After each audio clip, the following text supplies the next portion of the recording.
So Exodus 3. Exodus 3. We're talking about our names of God. We're in the Names of God series, and so we've talked about several so far. And today's text is introducing us to one of the most revered names of God. But you know, when we're going through a series like this is really difficult. And we're trying to figure out how do we describe God? Because that's really what's going on here. And some might say, well, why is there so many different names of God? It's because we're trying to have finite people are trying, and very limited people are trying to understand an infinite God is really what's going on. When I was a kid, I remember about every Christmas time, the TV network, I can't remember which one it was, would air the movie The Sound of Music. Okay, and maybe some of you are familiar with that movie. It's an old movie starring Julie Andrews, and it was one of my mom's favorite movies. And so I remember always around that time, and my mom's birthday is right around Christmas time too. So it usually kind of ended up around her birthday, and when they aired it. And so we would typically gather in front of the TV and watch The Sound of Music once a year. And so as a result, I probably could sing all the songs that are in there. You're not going to hear me sing all the songs. I'm just telling you that I could, and you're going to have to take my word for it.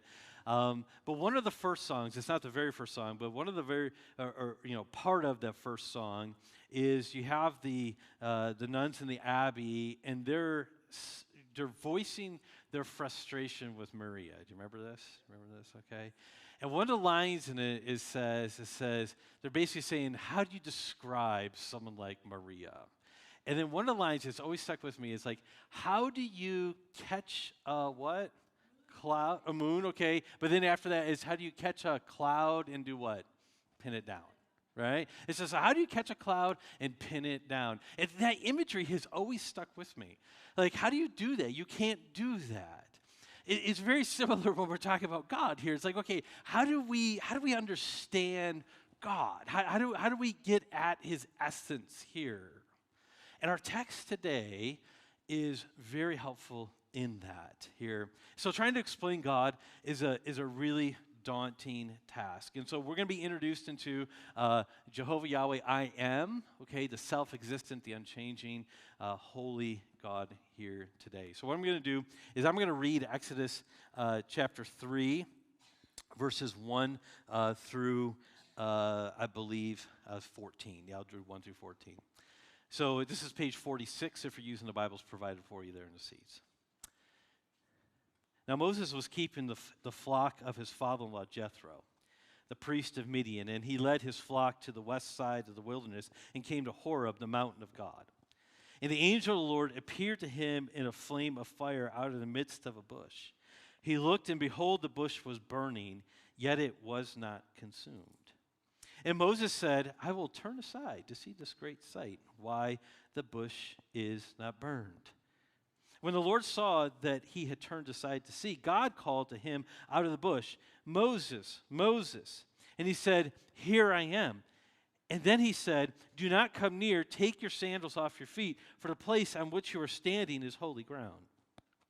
And he said, I am the God of your father, the God of Abraham, the God of Isaac, the God of Jacob. And Moses hid his face, for he was afraid to look at God. Then the Lord said, I have surely seen the affliction of my people who are in Egypt, and have heard their cry because of their taskmasters. I know their sufferings, and I have come down to deliver them out of the hand of the Egyptians, and to bring them up out of that land to a good and broad land, a land flowing with milk and honey, to the place of the Canaanites, the Hittites, the Amorites, the Perizzites, the Hivites, and the Jebusites. And now, behold, the cry of the people of Israel has come up to me, and I've also seen the oppression with which the Egyptians oppress them. Come, I will send you to Pharaoh, that you may bring my people, the children of Israel, out of Egypt. But Moses said to God, Who am I, that I should go to Pharaoh and bring the children of Israel out of Egypt? He said, But I will be with you, and this will be the sign for you that I have sent you. When you have brought the people out of Egypt, you shall serve God on this mountain. Then Moses said to God, if I come to the people of Israel and say to them, the God of your fathers has sent me to you, and they ask me, what is his name? What do I say to them? God said to Moses, I am who I am. And he said, say this to the people of Israel, I am has sent me to you. This is a beautiful text. There's a lot going on here. We could spend so much time here. There's a lot of the background material that I'll try to mention as we go along to get us oriented to where we're at here. But this last part here, when he says, I am, this is considered to be one of the most significant names of God, because this is what God himself said, this is my name here. And so, as we look at this, this is what the name I am would look like if we're going to transliterate it into the English letters from Hebrew. It would be just 4 letters. Sometimes it's called the name of 4, meaning the 4 letters here. Biblical Hebrew does not have vowels in it. It's only consonants in biblical Hebrew. And so you'd have these 4 consonants here of what we would have in our English language, YHWH. It appears that the Hebrew people did not want to say this name for fear of taking the name of breaking the 10 Commandments, of taking the Lord's name in vain. And so this name they would not pronounce, or they would not say out loud. And so they preferred the more generic terms of Adonai or Elohim, okay, which would be translated Lord a lot of times in the scriptures. As time went on, the vowels from Adonai and Elohim were added to these 4 consonants here, and so this is how we get what's known as Yahweh here. And so maybe you've heard that pronounced, and actually, we aren't actually technically for certain on how to pronounce that word, because it was just never spoken. And so this is the best way that scholars say is probably Yahweh, but there could be other things other ways to pronounce it. But this is how we get Yahweh. Now, a Latin version of that is Jehovah. Okay, and so I'm just giving you a progression of how we got these names and what they are talking about here. So this would be the Latin version of it here. And so I am, Jehovah, Yahweh, these are all referring to the same title here. Now, just by way of reference, maybe so you can see it in your Bibles, most English translations, they try to designate whenever Yahweh is used by putting the word Lord in small caps. And so it kind of looks like that. And so if you come across in your English translations where it says Lord, whereas it's in small caps, that's signifying, okay, the word behind this is this I am, is this Yahweh word here, okay? And that would be different. And so if you see the word Lord written in normal letters, that would be either Adonai or Elohim most likely here. So this is a way that English translators tried to designate that for our understanding here. So what we're going to do today is we're going to look at what does this mean? And we're going to do our best guess at it.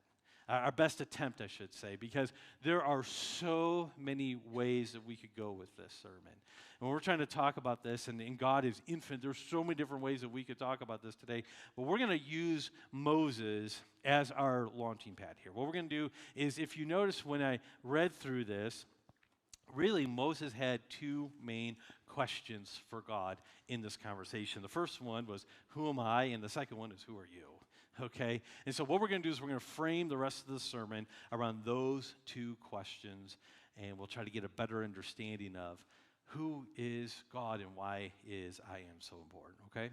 Let me pause and pray and ask God's blessing and his enablement, and we'll dive in. Father, we've read your word, we've set the table a little bit, given some preliminary information just to get us oriented together here. God, when we talk about your word, when we talk about you, we need your Spirit's guidance. We need your enablement. We need your help, God. I need your enablement to communicate in a way that's helpful to those who are listening, but more importantly, that is accurate to the text here. And so I pray that I would be sensitive to your Spirit's leading on this, and that I would communicate in a way that is faithful to the text and helpful to those who are here. Well, God, we also need the Spirit to help us with distractions and to minimize those things and to keep our minds focused. And so that's what we're praying for now. We pray that we would be able to put everything aside just for these few minutes, and that we would be able to focus intently on your word and on you, because you deserve our attention. You deserve us to put everything else aside and focus on you. And so I pray that you would help us to do that. For it's in Christ's name we do pray. Amen. First question, who am I? This is the first thing. So you got to understand, Moses is in this situation here. Moses is minding his own business, so to speak. He sees this burning bush. And I love the way this is recorded, and Moses is the one who recorded this for us years later. In verse 3, he says, he sees that this bush is burning, it's not consumed, and he says, I will turn aside to see this great sight. You know, and it's like the understatement of the year there. You see this, it's like, well, I guess I will stop what I'm doing and go see what's going on over here. And so he turns aside to see this. And so out of this bush, all of a sudden he hears the voice of God. He's having this conversation with God. And as we read in the text, God tells him what he's going to do. He's going to free the people of Israel, because remember that they were slaves of Egypt. Remember that they had gone into captivity. Remember that now they were making bricks for Pharaoh, and all these things were happening because they were enslaved, because there was a Pharaoh who didn't know Joseph any longer, and so just started treating the Israelites with contempt and oppressing them. And this was going on, and God reveals to Moses, says, you're going to be the guy. You're going to be the guy who's going to lead these people. You're going to go to Pharaoh, and you're going to say, basically, let God's people go, and you're going to be the guy. And the very first question, which is very understandable, is Moses says, well, who am I? I mean, I'm just in the wilderness here. I'm just tending some sheep here. There's just, no, you got the wrong guy here.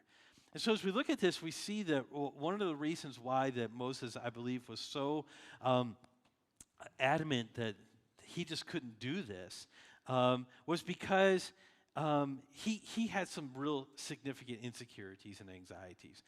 In our text here that we read, we don't see that played out as much, but in chapter 4, we're going to see as the conversation goes on between Moses and God, that these insecurities come to light a little bit more. In verse 1 of chapter 4, if you just take your attention over there to Exodus 4:1, Moses says, but behold, they will not believe me or listen to my voice. Right?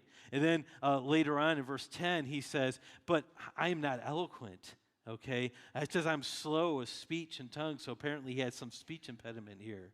And we just see that there's these times where Moses is bringing up these things where he says, who am I that's going to be able to do this here? One of the reasons, and I think it's important to talk about this because this will help us understand the power of God in our lives, is that Moses here, he's paralyzed by past failures. Now, what do I mean by that? Was this the first time Moses, when he was going to go to Egypt to hear when God's telling him to go to Egypt, was this the first time he was in Egypt? No, he grew up there. Remember that he grew up there. He was born of a Hebrew mother, but remember, she put him in the basket, and then it was Pharaoh's daughter that found him in the basket because the law then was that all these Hebrew boys were supposed to be killed. And so in effort to save her son, Moses' mother puts him in the basket, and Pharaoh's daughter finds him, and then she raises him as her own. And then according to the twist of the story is that she needs some help. She needs a midwife to do this. And so who does she get? She ends up getting Moses' mother to do it. It's just a beautiful story of adoption and God's providence. It's just a beautiful story. But the point is that Moses grows up in Egypt. That's where he grows up. But is this the first time that when he's asked, so God's asking him, he says, I want you to go before Pharaoh, and I want you to basically defend the people of your brothers and sisters, of your Hebrew brothers and sisters. Is this the first time that Moses decides to stand up for his Hebrew brothers and sisters? No. Do you remember what he did? Remember, he sees an Egyptian master beating a Hebrew brother of his, and so what does Moses do? Do you remember? He kills him. He rises up, he defends his Hebrew brother, and he kills him. And then what does he do? He hides the body. Okay? So he hides the body in the sand. The next day, what happens? Moses sees two Hebrew brothers arguing, and he says, stop it, knock it off. Why are you guys fighting with each other? And they respond saying, thank you, wise one. We appreciate your intervening and saving us from the sin that we have been committing dothly. No, that is not what they say. They reject him.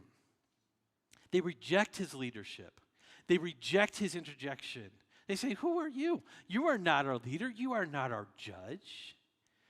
So don't you understand why Moses here, this is in the back of his mind here. This is years before this has happened. And now God's saying, you're going to go to Egypt and you're going to lead these people out. He says, no, I've tried this. I've tried to be a help here. And I was shot down right away. He was paralyzed.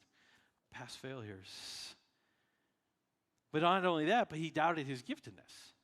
He doubts his giftedness. I've already showed you in chapter 4 how he says, I've got the speech impediment. He says, people aren't going to listen to me. I'm not persuasive. That there's just no way. I tried doing this before, in the way I speak and the limitations of my speech. There's no way that people are going to be persuaded. There's no way that Pharaoh is going to say, yeah, you're right. There's no way that people are going to follow me. And interestingly enough, for those of us who know the rest of the story, because we've read ahead, is that we know that some of what Moses has feared actually comes true, right? Pharaoh doesn't just say, that's a good plan. I said, why didn't I think of that? Yes, please, take most of my slave labor. Please, take them away. Yes, I should have thought about this. That's not the answer that he gets. And then when the people are following him, at the very first sign of anything being difficult, they didn't say, hey, brother, we're going to follow you to the end. We so appreciate you leading us. And we are going to follow you all the way to Mordor. That's not what they say, right? That's not what they say. They want to kill him. They say to him, we were better off as slaves in Egypt than following you. So some of what Moses was afraid of actually was coming true here. So it wasn't like that these fears or these insecurities that Moses had are completely unfounded. So Moses, he's paralyzed by past failures. He's completely doubting his giftedness. He's saying, who am I? And not only that, then we see also that he really just does not want the assignment. And can you blame him? Can you really blame him? This would be, in some ways, if you think about it, and this would be like, if someone said, hey, listen, I need you to go stand before Senate, and I need you to argue for some Christian value, whatever it be. Maybe it'd be a Christian view of marriage or gender or sexuality or something like that. And I want you to stand in front of Congress, and I want you to plead the case for a biblical understanding of these issues here. How many of you are like, boy, that sounds like a great Friday night. I can't wait. All of us would be like, well, who are I? Who am I to do this? I don't know if I'm convincing enough. We all have this. So again, it's easy for us to look at this text. We know what God's plan is at the back end of it. We know what he's going to do here. But it's easy to say, come on, Moses, give us a program here. But what I'm trying to get you to understand here is that this was a difficult assignment here. And Moses really did have some objections here of saying, I don't know if I'm the guy for this. I don't know if I have the abilities to do this. And so, in short, what was happening here is that Moses, he is absolutely paralyzed by the previous failures and his poor decisions. He was insecure, he was anxious, and he was unmotivated. Anyone here ever feel that way? Anyone ever feel like you don't measure up? Anyone ever deal with anxiety here? Anyone ever deal with, I don't think I've got the giftedness. I don't think I have the abilities. Anyone here like that? Anyone here paralyzed by a past failure? Poor decisions. It just plagues you. How could I have done that? How could I then be a disciple maker if I did this? And we're talking about making disciples, and we're taking that emphasis as something that we've been trying to do for many years here. And another wave of this is with this class that we're doing at 9 o'clock on Sunday mornings. And one of the biggest objections that people have is they say, well, I don't have the giftedness, or I'm not mature enough, or you don't know what I've done. You see, Moses was right there. Every excuse you have in your book, Moses has already given it. And do you know how God responds? Look at chapter 4 in verse 13. Well, verse 12. Now, this is God saying, now therefore go, and I will be your mouth, with your mouth, and teach you what you shall speak. But he says, Moses says, O Lord, O my Lord, please send someone else. God responds. Then the anger of the Lord was kindled against Moses. This is how he responds. Now, why does he respond this way? Well, one is because he's already explained who he was. He's already explained, so this is going to be the answer to our second question here in a second here, but he's already given a sign. Remember, he said, and this was read for, we read this, it says in verse 22, he says, I will be with you. This is chapter 3, verse 22, chapter 3, verse 22. He says, I will be with you, and this will be a sign that I have sent you. When you brought the people out of Egypt, you shall serve the God again on this mountain. And so he says, I'm going to give you a sign that you're going to know that I'm with you, because in the future you're going to worship me with the people, the liberated people on this mountain again. You say, well, that's kind of a weird sign. Because the sign is something that is supposed to happen in the present that tells me what's going to happen in the future. But what you're telling me is I got to wait till the future to tell me what's going to happen in the present. And God says, exactly. Because it's about matter of faith. It's about following me in faith. And so you need to know that's what the end chapter is. You and the liberated people will be worshiping me and serving me on this mountain again. Now go do what I'm telling you to do. In faith.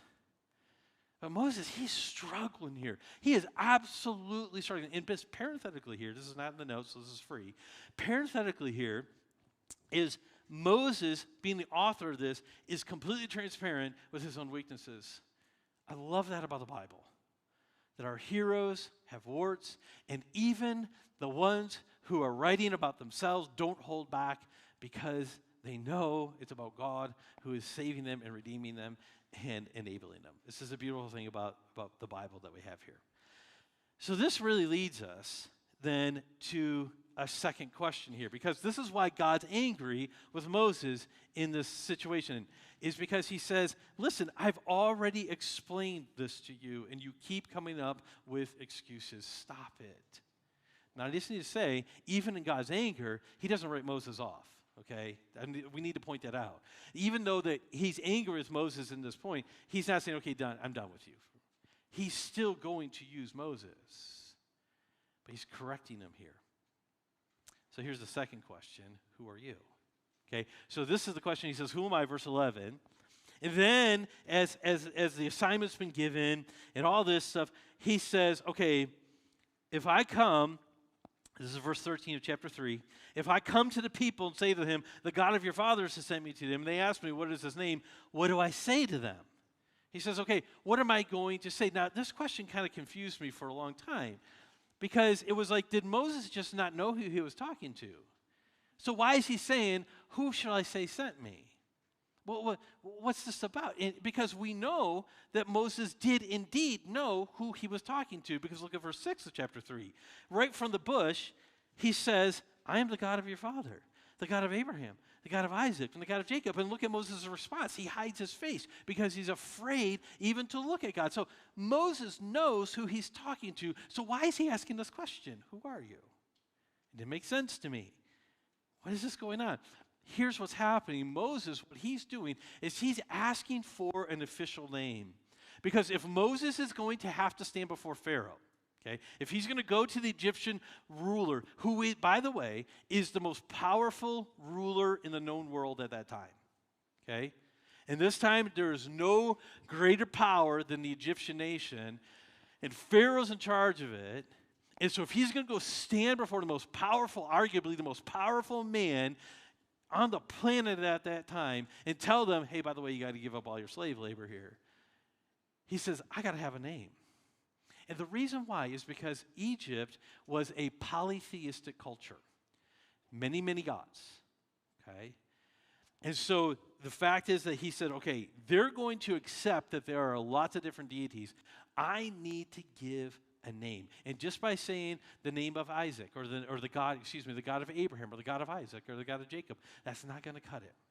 And the reason why is because, remember, earlier, and we don't have time to turn there, but at the beginning of this book, just a couple chapters ago, we find that after Joseph dies, because remember, Joseph, he was a tremendously powerful ruler in Egypt. God had raised him up, and everything was going great there. And how the people came there was because of the famine. The Hebrew people came there because of the famine. Years and years go by. The beginning of Exodus starts, it says, now there was a Pharaoh that came into the land who did not know Joseph. Now what that means is I have a hard time believing that he had no earthly concept of who Joseph was. I mean, it was just a big part of their nation's history. What I think was happening there is it says that he just didn't care. He didn't care, and years had gone by where after Joseph died, he fell off of any type of influence. Joseph's influence had ran its course, and now they were oppressed. The Hebrew people were oppressed. And so Moses understands this. Moses knows that he's going to go before a leader that doesn't really care about Abraham, doesn't care about Isaac or Jacob. And so if he just simply goes there and says, okay, I'm going to stand here and I'm going to say, the God of these people, these patriarchs, this God is telling you to do this, that's not going to have any influence. So he says, I need a name. I need a name. What do I tell the people there? And so this is where we get this really wonderful answer from God. He says, I am. Now, there's a lot of debate about this, about what God meant by this. There's a minority view, which I do not hold to. There's a minority view that God was just being dismissive and saying, I am who I am. I'm not even going to dignify that question with a response. That's a minority view in scholarship on this, and I don't hold to it. I actually think that God was communicating deep theological realities about his essence in this response. When he says, I am who I am. What's he talking about there? Well, first of all, he's talking about this idea of he's set apart. He says, I am who I am. There's no one else like me, okay? And so he says, I am completely set apart. There's no one like me.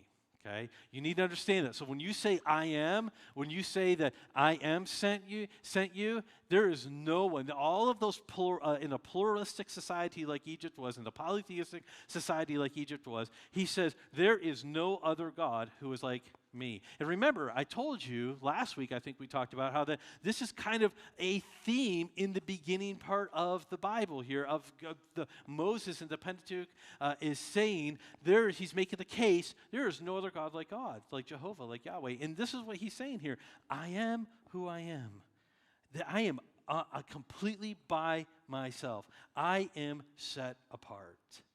But not only is that there's this idea also that he's unchanging here. There's this idea that he says, I am who I am, and I always have been this way. I am, and I have never changed from who I am. And that's what he's communicating here. All scholars agree on this point, that this is what he's communicating here. There's this unchangeableness here that he's communicating. And remember, centuries had elapsed since the time of the patriarchs, and Israel has been oppressed and enslaved. And now what God is saying, he says, I am who I am. And what he's saying there is he's saying that I haven't changed. I have not changed from the covenant that I made with Abraham. He says that, remember that covenant that I made with Abraham many years ago? We looked at that last week. He says, I haven't changed from that. I am who I am. I have not moved 1 inch. I am who I am. Okay? That's what you need to tell them. So we have this idea that he's unchanging. And then lastly, with this idea, we could actually probably figure out more nuances of this, but for our purposes today, I'm just going to limit it to 3. We have this idea that he's self-existent. He's actually self-existent. He says, I am who I am. He's like, I don't need any outside influence on my life. I am who I am. I don't need anyone making me someone who I'm not or improving me. I am who I am. Now, the reason why I settled on those 3 characteristics is because I believe those are the 3 most important ones that are being communicated in this text. Because I think that's illustrated in the whole purpose of the burning bush. You ever think, why did God choose this burning bush? Why? You read through this, and Moses, he's minding his own business. He sees a bush that's burning, but it's not being consumed. He looks at it, he says, okay, I'm going to go look at it. And then God speaks to him out of this. Why did he do that?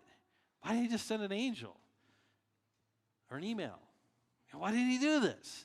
Why did he do this burning bush thing here? I don't pretend to have all the answers to that, but I do think that he was setting the table for this conversation right here. He was showing who he was when he says, I am who I am. This idea of set apart, you want to know the word for set apart is? You know what the word means? It's holy. That's what the word holy means. It means set apart. And in the context here, when Moses starts to approach the bush, what happens? The voice says, what? What does he tell him to do? Yeah, take the shoes off. Why? It's holy ground. And it's not just in the sense of sinlessness. So a lot of times when we think of holy, we think of sinless, and that's a good connection to make because that's what that word connotes. But here's also what's being said. It's set apart, completely set apart. Sanctified would be another use for this or another way to communicate this. And so this idea of holy or sanctified is set apart. The bush tells us, it says, listen, this is a set apart situation. And why did God do it that way? Because he was going to explain this with I am and saying, I am completely by myself. I am completely set apart. There's no one like me. And then this idea of unchanging here, we see this in the bush as well. I mean, here it is. It's on fire, people. It is on fire. Have you ever seen a bush or a tree be on fire? It doesn't stay that way, okay? I mean, it changes. It diminishes. If you want to do like s'mores or something, and you put the firewood in the pit and all this stuff, and you do it, you got to keep adding wood to it. You got to keep adding. Why? Because it consumes it. The fire actually consumes it, okay? Bush wasn't being consumed. It wasn't changing. That's what drew Moses' attention. He says, I see it on fire. And that wasn't probably that unusual, being out in the desert, lightning strikes and things like that. And so, or they would probably use it for kindling for their fires while they're out with their sheep and things like that. So it wasn't unusual to see a bush necessarily on fire. But he's like, but it's not changing. I shall turn aside and go see this thing. Okay? It's unchanging. So he's using the bush as that. And then this idea of self-existent. I mean, obviously it's regenerating its own life, combating the effects of the fire. And so it's completely self-existent here. So this is the reason, these are the reasons why I believe that this is what God is primarily trying to communicate by telling Moses, you want a name, I'll give you a name. My name is I am. I am set apart, I'm unchanging, I am self-existent. You can't get anyone better than me. Now go, set the people free. Now can you see why when Moses kept arguing, God's angry? He says, I've already answered these questions. What more do I have to do to prove myself to you? So I have a few purposes with the sermon. One is I want us just to be in awe of God. My prayer is that every one of us, we leave this time of spending together looking at this text and we're to say, God, there truly is no one else like you. And you deserve my devotion. You deserve my obedience. You deserve my love, my adoration. You deserve my affection. You deserve everything because there is no one like you. That's a prayer of mine, okay? Here's another thing. A question popped in my head as I was just meditating on this and this text and the sermon. And sometimes I try to think of, well, what would be the holes? Or what would be the problems with this? What would actually be discouraging to someone if they listen to this sermon? And here's what I came up with. How in the world could God relate to us, or we could relate to a God like this? Doesn't Moses' answer, the answer that Moses gets from God, doesn't this actually create a distance between us and God? I mean, he is so far transcendent. He is so set apart. He is unchanging. I mean, we as creatures, as humans, we actually thrive on change. Now, I know some of you are thinking, I don't like change. I don't like it. Actually, we all anticipate and depend on change. I mean, we all just know that we're going to have to get a new car sometimes. We all just know that, all these things are going to change in life. And so we plan for it, okay? We may not always like it, but we plan on it because we know that it's just part of being a human is that things change. Nothing stays the same, right? And so things wear out, things change. That's just part of our DNA and our understanding. So when we think of something that is absolutely unchangeable, we think, I can't even relate to a God like that. And furthermore, how can a God like that relate to me? Or that he's self-existent? How in the world can I relate to a God like this? So yes, that's wonderful. And yes, it's amazing. We think, oh man, that's just awesome that God's that way. But how do you relate to someone like that? You ever wonder something like that? Does God seem so far removed that you're just like, I mean, it's great. It's good theology. I don't know how to relate to that. See, the Bible doesn't end here. The Bible doesn't end here. I'll tell you how we relate to a God like that. It's through Jesus. That's how we relate. Because Jesus being God, guess what? That whole set apartness, he understood. He became a human and he embraced commonality. He was born to a poor family. He knew what it was like to be a commoner as a carpenter. He knew what that was like. He experienced commonality. God experienced that. How can God relate to us? How can a separate, transcendent, separated God relate to someone like me? Because Jesus experienced that. That's how. Unchanging. Jesus understood what it was like to go through change. In fact, the Bible says that Jesus grew in wisdom and stature with favor and in favor with God and man. Jesus apparently knew what it was like to have a father, a parent, one day, and then the parent be dead the next day. Most scholarship believes that Joseph died when Jesus was a teenager. There's no mention of Joseph after the account of Jesus in the temple at 12 years old. And there's only a mention of Mary at the cross, not Joseph. Most likely, Joseph died. Jesus understood what it was like to have a parent one day and the next day not have that. Jesus understood the fickleness of humanity. How one day people would love you and the next day hate you. Will support you and encourage you and the next day just want your utter ruin. Jesus, God, understands change. And then the self-existent one. God doesn't need anything to exist. He always has been, He always will be, and He always he is, and He always will be. It's like God lives in the eternal present, as some philosophers talk about. So we have this idea of like, how could God, the self-existent one, relate to someone who is so utterly dependent? Like we are all dependent people here. Jesus. Jesus, do you understand this? Do you understand this? If Mary does not feed baby Jesus, Jesus dies. I mean, he needed Mary to feed him. He needed people to care for him. He needed people to take him in. It was told that Jesus, one time he says, I don't have a place to lay my head at night. Now we know he slept, so people had to provide that for him. People provided food for him. He was dependent. There was a time where Jesus, remember in John chapter 4, he was tired. And so he sat down at a well, and the disciples said, you rest, we'll go get you something to eat. Remember that? The self-existent one was tired and hungry.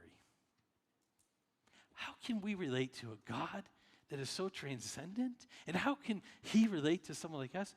I'm telling you, my friend, it's because of Jesus.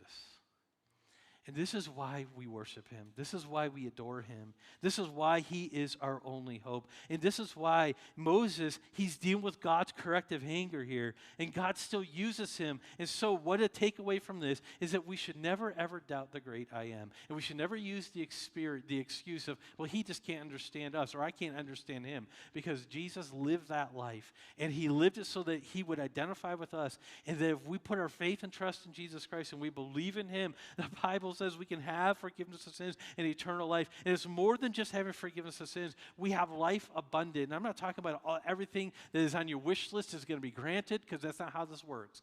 But what I am saying is that we can find contentment, we can find joy, we can find happiness, even when life is difficult here. Because we have a transcendent, we have a set apart, we have an unchanging, self-existent God who can identify with us because of Jesus Christ. And it's a beautiful thing to think about. And so this is why we follow Jesus. This is why God, is the great I am.